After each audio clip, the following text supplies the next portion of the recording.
Well, thank you very much. First, I'm not in a position to clear anything because the All Progressive Congress, to the best of my knowledge, has not nominated anyone. It is not the business of the party to nominate. And I also believe the law is clear that a member of a political party cannot be nominated. But when I came in, I heard one of the first two speakers. They alluded to the fact that our president, President Muhammad Buhari, told the world, the United Nations, consciously, that one of the legacies he would like to leave behind is free, fair election, devoid of violence and manipulation. I think we should acknowledge him. We may take that as a given, but I want to remind, particularly those from PDP here, that the first PDP president, when he was leaving power, is on record, even in a channel television, when he said to Nigerians, the 2007 election is a do or die for PDP. And I remember then, as president of NLC, I engaged him that Nigerians will not die because election is coming. But we have made progress. He was succeeded happily by President Jonathan, who said his own election is not worth the blood of any Nigerian. That was a remarkable improvement from Obasanjo's legacy. And President Buhari has the next president, Yar'Adua, which was elected after the do or die proclamation by President Obasanjo, because people must know when they speak that it will be recorded for them. He said the election that produced him was not fair. It could have been better. He reluctantly accepts because he doesn't want confusion, but he commits himself to reforming the electoral process. Unfortunately, you all know he died before that agenda was concluded. I think that even the worst critic of President Buhari will admit that Buhari has not tried to misuse the armed forces or the police in order to have electoral advantage for people running election on his platform or even his own election.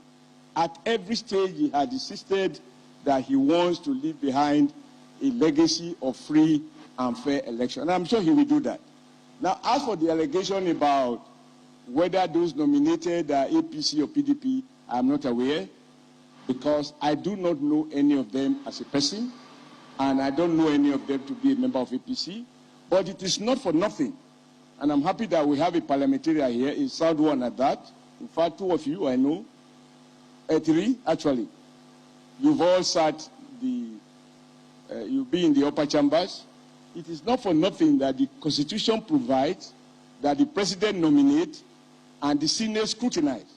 So if there is anybody who has evidence that any of those persons is a card-carrying member or is a sympathizer of APC, it is for that person, it's for the Senate to scrutinize and, make necessary adjustment. And it has been done. It is a fact of our history that some people nominated, Senate had reasons not to clear them, even order the current Senate leadership. So let the pressure not be given. But I want us to, even as we look forward to more and more improvement in our election, to recognize some of the progress that have been made, even in terms of the electoral law that this president has signed into, bills that have been signed into law. There was a time during PDP when the then president and the ruling party PDP said that one of the conditions for being appointed to INEC is that you must have the same qualification as those that were able to contest for the office of National Assembly, whether House of Rep or Senate. They used that in a very dubious manner to suggest that you must be a card-carrying member of a party. In the end, PDP card-carrying members were actually appointed. Other PDP presidencies confined by PDP dominated by National Assembly. That is not a model we want to emulate, and I'm not recommending it. I'm just saying that under the current leadership of the Senate, they have shown that where evidence is provided, they will not confirm a card-carrying member or an official who is working with this government.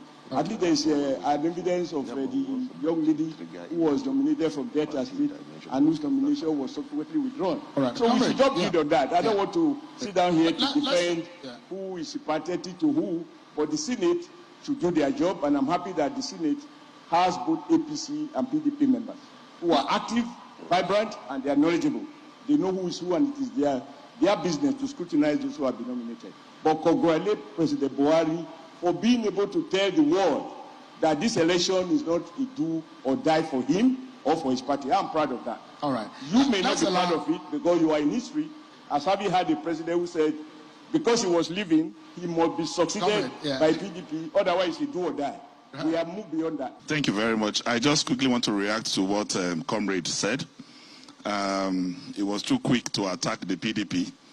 I expected that what you should have started with is to apologize to us for coming late for a scheduled program. But having said that, I want to say that talking about the comment you made about the former president, maybe I am very glad you lived in Kaduna and you understand Hausa. You will recall when President Buhari talked about Kere Jini, Biri Jini, and meaning that both the baboon and the dog will be soaked in blood.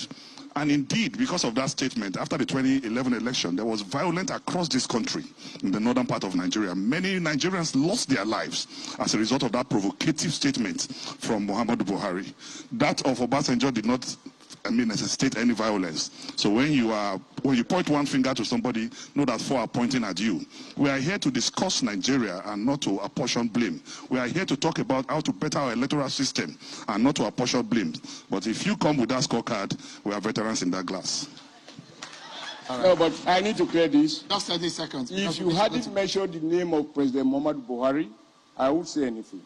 You started it. You throw the first stone, I throw two. And if I had to, I would throw more. Because you were taking of Buhari in 2011, he was the president. It matters. Because President Buhari became the president of Nigeria under APC platform. In 2011, I didn't share the same political platform with President Muhammadu Buhari. In any case, he's not the subject here. But you choose to emphasize the president. You choose to emphasize APC. You mentioned that APC dominate the National Assembly. They produce the president as if you have not done that before.